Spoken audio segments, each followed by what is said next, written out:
மனம் பெரியதென்று வாழும் மனிதர்களை மான் என்று சொல்வதில்லையா? தன்னை தானும் அறிந்து கொண்டு ஊருக்கும் சொல்பவர்கள் தலைவர்கள் ஆவதில்லையா? மாபெரும் சபைகளில் நீ நடந்தால் உனக்கு மாலைகள் விழ வேண்டும்.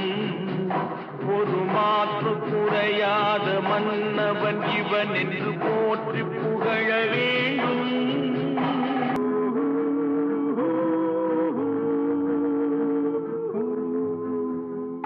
உன்னை அறிந்தால் நீ உன்னை அறிந்தால் உலகத்தில் போராடலாம்.